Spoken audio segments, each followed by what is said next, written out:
ക്രിസിന്റെ നാട് എറണാകുളം. ക്രിസ്, ഞാൻ പറഞ്ഞ ഇൻട്രൊഡക്ഷൻ ക്രിസ് ശ്രദ്ധിച്ചോ എന്ന് എനിക്കറിയില്ല. ശ്രദ്ധിച്ചു. Social voyeurism. Social voyeurism.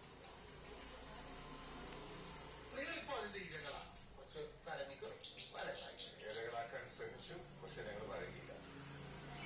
Because പൊതുവെ ആൾക്കാർക്ക് അങ്ങനെ ചെയ്യാൻ തോന്നുമ്പോൾ അവര് തോന്നിയതുപോലെയൊക്കെ പറയുകയും ഇല്ലാത്ത കഥകൾ ഉണ്ടാക്കി പറയുകയും ചെയ്യുന്നത്. അതിനെല്ലാത്തിനും റിയാക്ട് ചെയ്യുന്നതിന് പകരം റെസ്പോണ്ട് ചെയ്യും. കാരണം reactions don't really count. Respond ചെയ്യും. യെസ്, റെസ്പോണ്ട് ചെയ്തതിൽ ഇതൊരു രോഗമാണ്, അത് തീർച്ചയായിട്ടും മാറുന്നു. എല്ലാവരും പറഞ്ഞിട്ടൊക്കെ രോഗികൾക്ക് രോഗത്തിൽ നിന്ന് വിമുക്തി കിട്ടാനുള്ള ആശംസകളുണ്ട്.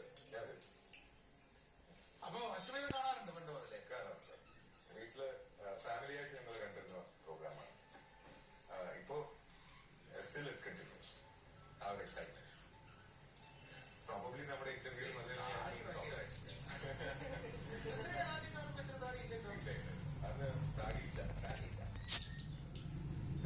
ചെറുപ്പക്കാരനാണ്. ഇപ്പോ അതിനേക്കാൾ ചെറുപ്പക്കാരനാണ്. മനസ്സുകൊണ്ട് എല്ലാ കാലത്തും അല്ല, ശരീരം കൊണ്ട് ആൾക്കാർ 150 വയസ്സാക്കി. അങ്ങനെ പറഞ്ഞിട്ടുണ്ട്. 150 വയസ്സുള്ള 100 വയസ്സുള്ള സന്യാസി, അങ്ങനെയൊക്കെ കുറെ പേര് വന്നിട്ടുണ്ട്. അതല്ലേ നല്ലതാണ്. ഞങ്ങൾ എൻജോയ് ചെയ്തു. അല്ലെങ്കിൽ നമുക്ക് 150 വയസ്സൊക്കെ പറയുന്നത് അത്രയും ലോഞ്ചിവിറ്റി ഉണ്ട് എന്നുള്ളതായത്.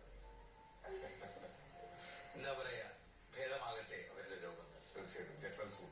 ഞാൻ അശ്വമേധത്തിലേക്ക് താങ്കളെ ക്ഷണിച്ചത് ആ ഒരു ചർച്ചയ്ക്കേ അല്ല, മറിച്ച് എനിക്ക് പരിചയമുള്ള, നന്നായി വായിക്കുന്ന, നന്നായി ചിന്തിക്കുന്ന, നന്നായി സാമൂഹ്യ പ്രശ്നങ്ങളിൽ ഇടപെടുന്ന അഭിഭാഷ